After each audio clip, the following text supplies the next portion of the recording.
Future perfect tense. গঠন subject plus shall have will have plus past participle plus বাকি অংশ। ভবিষ্যতে কোনো নির্দিষ্ট সময়ের মধ্যে শেষ হবে এমন ঘটনাকে ফিউচার পারফেক্ট টেন্স দ্বারা প্রকাশ করা হয়। ফিউচার পারফেক্ট টেন্সের উদাহরণ: আমি করে থাকব এই সময়ের মধ্যে। I will have done by this time. আমি চলে গিয়ে থাকব এই সময়ের মধ্যে। I will have gone by this time. আমি শেষ করে থাকব এই সময়ের মধ্যে। I will have finished by this time. আমি কেটে থাকব এই সময়ের মধ্যে। I will have cut by this time. আমি জয়ী হয়ে থাকব এই সময়ের মধ্যে। I will have won by this time.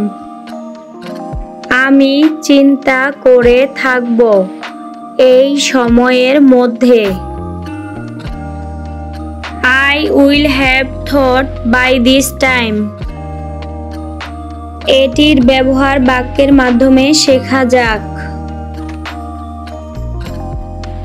সে মার্কেটে যাবার পূর্বে আমার মা রান্না করে থাকবেন। Before he goes to the market, my mother will have cooked. শিক্ষক আসার পূর্বে আমি আমার অনুশীলনী লিখে ফেলব। I will have written my exercise before the teacher comes. বিদেশ যাওয়ার আগে করিম ইংরেজি শিখে থাকবে।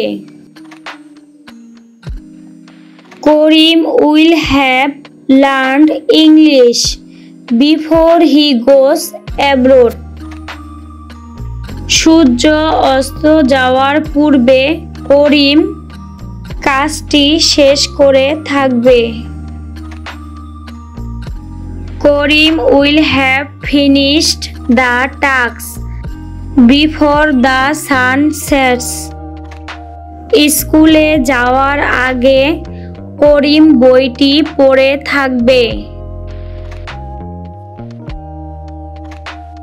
করিম will have read the book before he goes to school.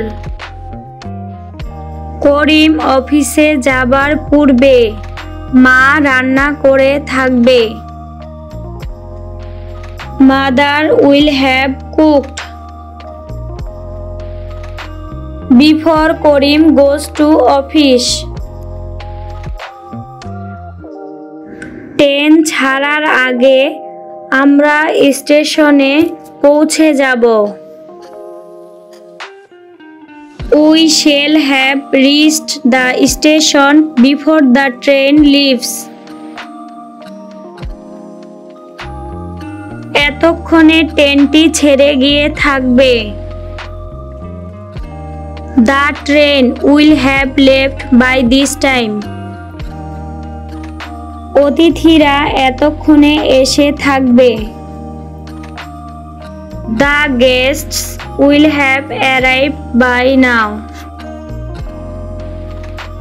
সে যে সময়ের মধ্যে আসবে ওই সময়ের মধ্যে আমরা আমাদের বাড়ির কাজ শেষ করে ফেলব।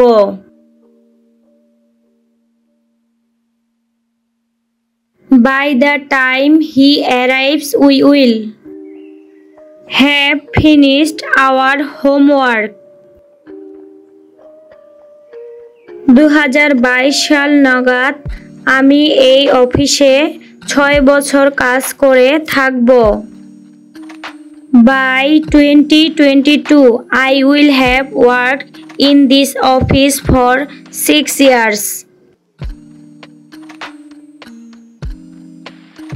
ভিডিওটা ভালো লাগলে প্লিজ লাইক সাবস্ক্রাইব